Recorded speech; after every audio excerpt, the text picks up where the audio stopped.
This panel is really here to talk about some of the main barriers to entry for entrepreneurs and why it's not small business ownership is declining as a way of entering the middle class in the American economy. And we have people here on this panel who both know a lot about those challenges and also have thought pretty seriously about what are some solutions we could bring to these problems. So I'm going to just start by asking them to give you all a little sense of their own backgrounds, and then we'll dive deeper into the issue. So we can just start with Nathaniel. Greetings, my name is Nathaniel Adams. I'm owner of Goshen. We're located in Union Market, and we have another location opening in Hyattsville, historic Hyattsville, this month. So what we do is we provide the equilibrium of your nutritional needs. Hey, I'm Brennan Lind, Executive Director of LaunchCode, and we're a Missouri-based nonprofit. What we do is we work to help people get jobs or apprenticeships in tech. Our mission is that if you can do the job, you should get the job. Significant because most people get jobs through who they know, where they've worked, college degree. In many ways, that can validate one's ability to do the job, but it keeps people who, outside of cycles of privilege, acquire skills, are driven, are motivated, keeps them from getting access to opportunity. For employers, this is a problem because they're only looking at the tip of the iceberg. For people, it's a problem because it's a barrier to upward mobility. Started 2 years ago. We have offices now in 4 states. And when President Obama announced his Tech Hire initiative, it's an initiative nationally to try to get more people into tech jobs from kind of untraditional backgrounds. And he used our program as the model for how this should be.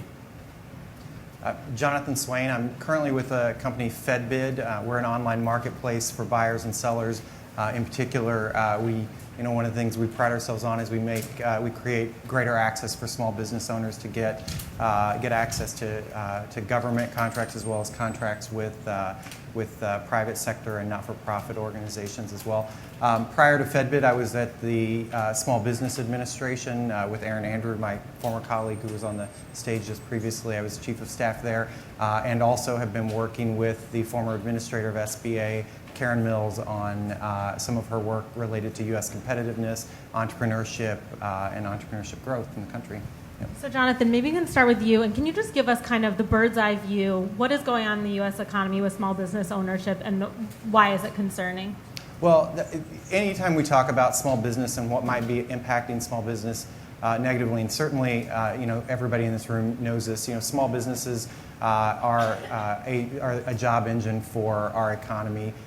Over the past 15 to 20 years, historically, small businesses have created 2/3 of the net new jobs in the country. Half of the people who work in the United States either own or work for a small business. So when we look at things, even data points that we see coming out currently showing that entrepreneurship rates are down, particularly among younger generations, it is concerning because the small business sector is the way so many generations of Americans have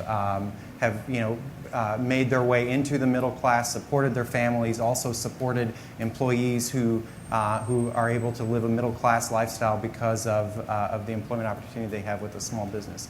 And there are many, again, people in the room here know a lot of this. There are many reasons why that has been the case, and there are many things that I think we'll get into in the discussion as to that present some concerning, but also some encouraging opportunities. Nathaniel, I know one thing that you've talked about is the role that the really high rent in a lot of our urban areas plays in being a barrier for young people or really anyone to start their own business. Can you talk about how that plays a role and what you're doing to kind of help people in that situation? Goshen has been privileged to have a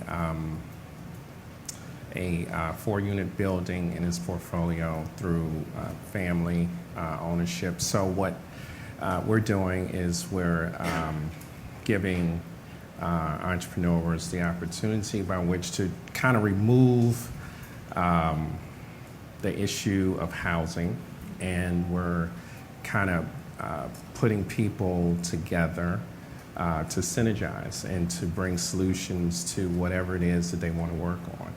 And I think it's sexy, and I think it's necessary. And when is it opening? We plan to release at least one apartment next month. And so, again, will be a dormitory style accommodations. And of course, the occupants would have to agree to live together. Brendan, what are you seeing particularly in the tech industry, which is obviously one of the biggest growing industries in the U.S. economy, and what are people facing as they try to start their own tech companies? Yeah. So a lot of barriers to get a company off the ground and make it successful. One barrier we actually work on as an organization is talent. So there's kind of a tech talent gap. It's well heard of. By 2020, it's predicted that 1 million jobs in computer programming alone will go unfilled.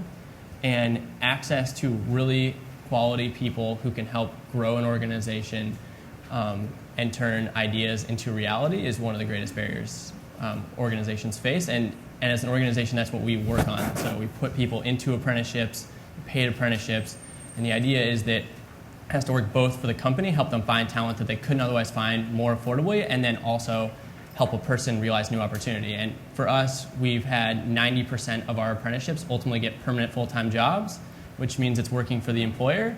And for the people we're working with, they realize a 285% change in their income within 3 months of starting an apprenticeship. What is going on in that pipeline that there is this big deficit? And can businesses play any role in kind of improving that situation? Yeah, I mean, one is just where a business is looking, right? So I said earlier, businesses are kind of looking at known talent. It's people with a LinkedIn profile. That's people with a college degree. 94% of job postings in IT require a bachelor's degree, which is crazy. Because in no way do you need a bachelor's degree to do one of these jobs. 60% of people who work in IT have a bachelor's degree, right? So once you're in the door, you're in the door. But that first pass, it's there. So one example is Terrence Bowen from St. Louis, had a high school degree, no college degree, working at FedEx Kinko's. It wasn't like his dream job, but it was like the job he could get.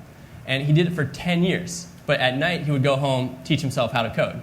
Try to get his dream job, couldn't get his dream job because nobody would really consider his resume. But here's a guy who, while working a full-time job, taught himself how to code, and then through an apprenticeship was able to get a job coding with a credit card processor in Missouri, and has been there for 2 years, completely new job, completely his dream job. So I think one thing employers can do is figure out how to be more receptive to considering what I call untapped talent. It's just people that really should do the job, can do the job, but they might not be considering. Jonathan, can you talk a little bit about, broadly speaking, what are the things that are preventing more entry into the small business sector? Yeah, if you just look at barriers to entry to entrepreneurship, and especially in the years since the recession, no doubt the housing bubble had an impact. You look at how many entrepreneurs for generations financed their family business or financed a startup through the equity in their mortgage, and we've just not seen the right sizing, if you will, of that market. In addition to that, you see this growing student loan debt, and so when you're particularly looking at younger generations and the lower rates of entrepreneurship in younger generations, student loan debt is a factor.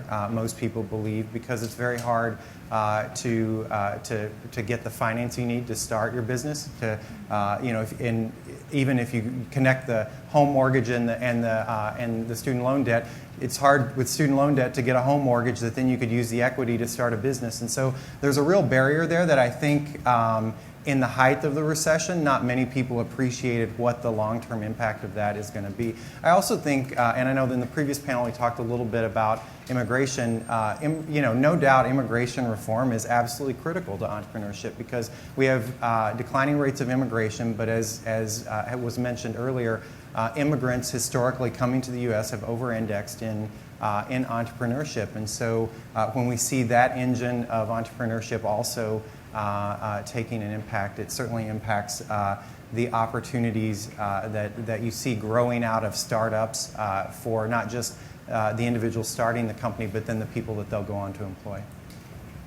One of the big shifts that we've seen in the economy in the last 40, 50 years is just a real push towards consolidation with many bigger and bigger businesses and bigger industries lots of mergers. Is there something the government should be doing in the regulatory side of things to make make these industries more competitive for new entrants? Well, I think there's certainly some things that you could look at from a regulatory standpoint, and also a burden and process standpoint for small businesses when you talk about barriers to entry and what it takes, depending on what part of the country you're in, what it takes to actually get a business off the ground.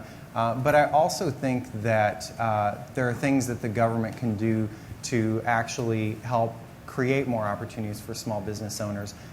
You look at the growth of some of the in the starting of some of the companies that have been on the panels this afternoon, having the opportunity to start your business, whether that's a business that falls into the traditional Main Street sector, or it's a business that actually has the opportunity to have customers all over the globe, the technology to enable that and the resources to allow you to do that are so much greater today than they were before. So I think one of the things that certainly while I was at SBA, we were very focused on is how can we enable and create more access to technology that allows a business owner to streamline and kind of make that jump over those hurdles that are the barriers to entry. Nathaniel, I'm curious about live here in the district, and I'm curious what you notice for young entrepreneurs here. What are the particular strengths or challenges of the district's business environment right now? It's liquidity. It's capitalizing your talent fundamentally. I mean, that's a soundbite. You gotta have those relationships with the bankers, and you gotta have the infrastructure of your credit score and et cetera, et cetera. So I would say fundamentally, it's just to have that infrastructure of success before you even start. Yeah, which creates obviously a huge barrier for anyone who's starting from. Yeah, well, I mean, you gotta be prepared. If your credit score is unacceptable, you're not going to get the business financing. You're not going to be able to live where you want to live. So you gotta get that in place first, and then find a way to finance whatever it is that's driving you to sell in the marketplace. This is a question for the group, and anyone can take it. But we're in a co-working space right now. A lot of technology has facilitated the ability to outsource some kinds of very basic overhead that many small businesses face. That should be making it easier to start small businesses. Are you seeing a shift from just what's technologically possible? Is that allowing any easier access to entrepreneurship? How's the technological shift playing a role here? Technology makes it possible, but one thing we really, I think, are kind of taken for granted is that confidence and the indomitability of you getting your talent to the marketplace, even if you don't have the right credit score or you don't have the specific amount of financing that you need. So you got to be confident in what it is that you're doing. Yeah, I mean, just from my personal experience, there's a lot of HR that we have going on in our organization. There's a lot of finance. There's all those kind of administrative functions, and we've used a lot of different technical systems to streamline that and make it more efficient. And there's just products out there that really help us do that. But to do it well requires really smart, capable people who use the software, optimize it. A lot of people don't know about the different technologies. There's all kinds of new technologies. How do you know what's effective and actually worth using? It's like kind of confusing. There's a lot of bad products out there. But that's part of innovation, is like you don't want to just say this is the product because all this new stuff's coming out. But yeah, there's lots of new ways to reduce the amount of administrative things you need to do as a small business owner, which is pretty awesome.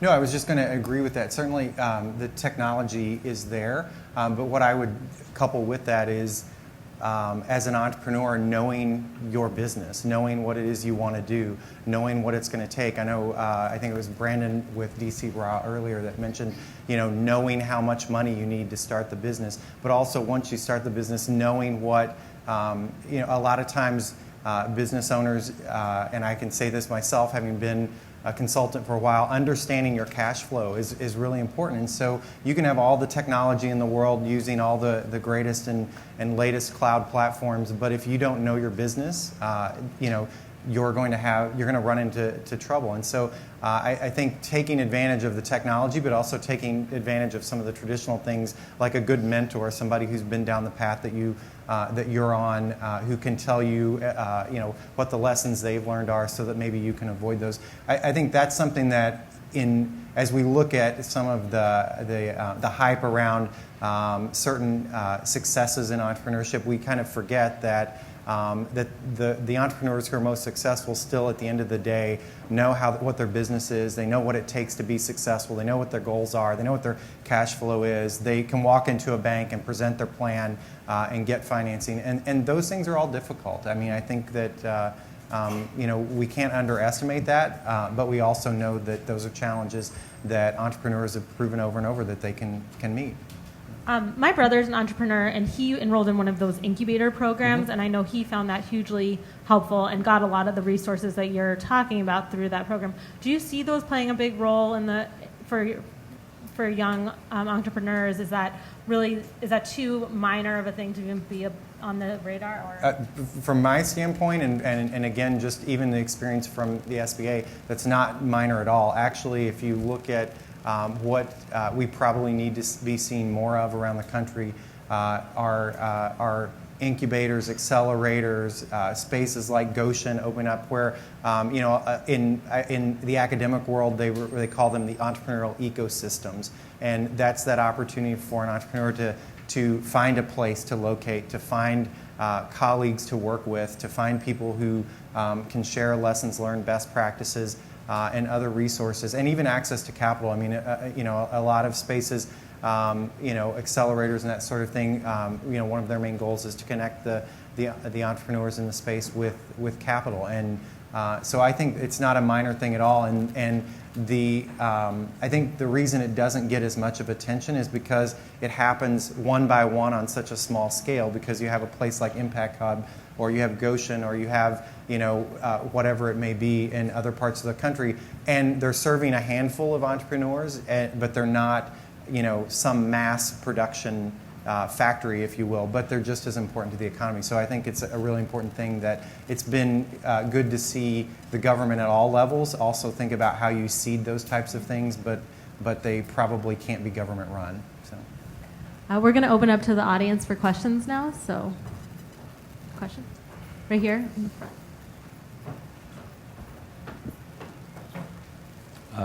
You mentioned about knowing your business. Now, I think the country has changed in the 70s or even earlier. And in the 70s and up to mid 80s, it was possible that there were ample jobs to work for a medium to large size company and then come out and start your own business. And that's how you learned how to do your job or how to do your business. I think because of the shortage of jobs, that has become a problem. That you cannot, people are not finding jobs where they can learn and then come out and start a business. So there was a double benefit. Firstly, when you left a job, they hired another person. It created a job for that person. And you started your business, and then you hired even from your previous employer and others. And some of us were fortunate enough to get sued by our earlier company saying that you're diverting business from us. And of course, those lawsuits don't go very far because it takes about 5 to 10 years, and by the time the other party settles, and that's how you come out. So those things don't happen anymore, or do they happen? And second thing is about the SBA loan. I have an experience, and I can tell you, by the time they approve your loan, you can lend it to SBA for the same kind of, it's called, I would say, rip-off interest rate that they put on the loan. You know, it's a market rate plus 1%. And by the time they approve it, it takes them a year and a half. By the time the loan is approved, either you have bad intention, you take it and then file for bankruptcy, or if you have to pay it off, you'd rather loan them the money. You already become, if your business is doing successful. I think to comment on your first point, you know, I think, you know, as we've seen certainly globalization, and we see the, you know, issues of companies downsizing and people who are mid-career losing jobs or coming out of a company and looking to start new jobs. That is certainly something that has been indicative of the economy historically. I think that you know, today can look at one of the fastest areas of entrepreneurship that are growing in terms of demographics are the 50-plus entrepreneurs. So there are those folks who are, as you were saying, they've worked their mid-career. They decide either on their own that they want to work for themselves, or that, or because of some dynamic with the company they're working for, they get downsized or outsourced.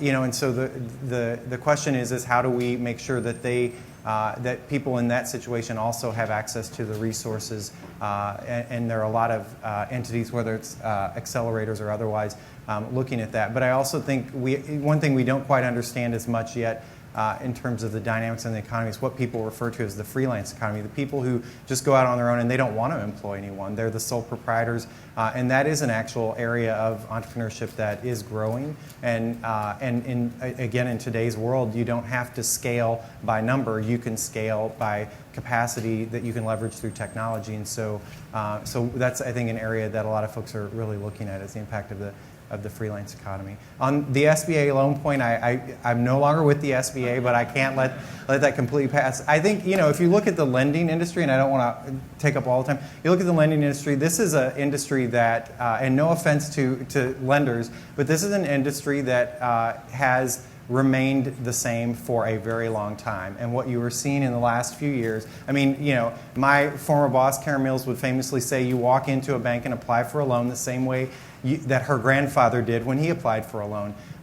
You know, but we're now seeing a lot of entrepreneurs get into this space and driving some innovative online lending platforms that then some of the traditional banks are now partnering with. So I think we're actually in a transformational period, and that will have an impact on the SBA loan program, because remember, SBA doesn't make the loan, they're just guaranteeing the loan that the bank makes. So I think In the back. Marilyn Landis, we provide CFO services to companies that aren't big enough to have a full-time CFO. So I would really welcome your input, because what I'm finding is we talked about the encore entrepreneurs, the older ones who are going in. We talked about, you mentioned the sharing economy and a lot of things. We have some very complex business models that are arriving. Used to be small businesses were simply simple and small, and now they're very complex. And as a result, they're broadening out and touching so many regulatory issues that the small business owner is often having to face, instead of just one that might be directly applying to their business, but many. How do you see that being addressed as a barrier for new businesses to get started? I'm sorry, can you just say that again, the Sure. last part? How do you see that as a barrier we can address in getting new businesses started? Oh, I think, you know, again, this is where I think the best answer to the question is probably entrepreneurs themselves. You know, when you look at these, like you say, complex business models, you know, what you've seen in a number of places is it's that actual entrepreneurs, and again, I'll go back to the lending industry. It's the entrepreneurs that actually figured out how to address and streamline loan approval process and determine creditworthiness, and not just base it off the traditional ways. I think I don't know if that completely answers your question, but I think the way the look that you're giving, it doesn't look like I did. So Do you want to clarify? Yeah. What I'm talking, and I do understand the lending world. I spent 30 years in Yeah, the yeah. lending arena. What I'm talking about is they're now dealing with issues coming from the National Labor Relations Oh, Board, yeah. Department of Labor, Uber is facing issues from local regulation about taxes and drivers. You're facing issues about whether you can be an independent contractor if you want to be. The businesses are dealing with such a broad range of regulations when they're trying to get started. How do we overcome that barrier? And really, you all cover a wide range. You're talking about bringing people in to work, which I love that analogy. But how do we overcome that barrier for businesses when they're facing such a broad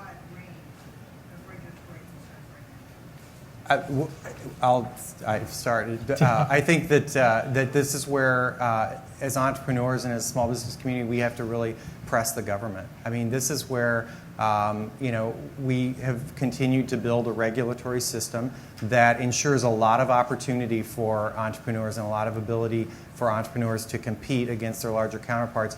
But as you say, there are these different financing or different business models.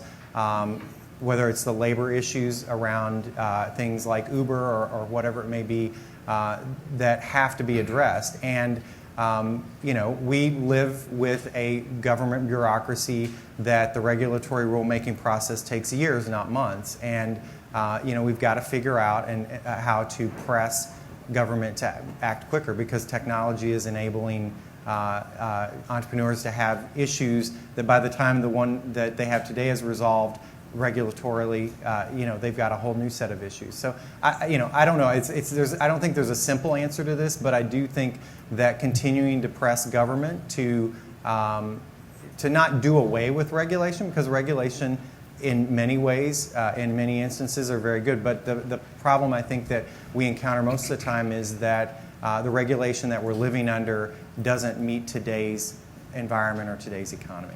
I don't know. I also think it's interesting if you look at, say, Uber, how many communities Uber is operating in where they're operating illegally, right? So I don't really know what you want to take with that, but at some point they just said, well, we have enough money and we think what we're doing is how it should be done. And I mean, I'm from St. Louis, Uber's illegal in St. Louis, but Uber operates in St. Louis. Every day in Philadelphia, Uber operates and gets a $1,000 fine. They got $300,000 in fines. And not saying people should do what's illegal, but it's interesting to see sometimes you just do it.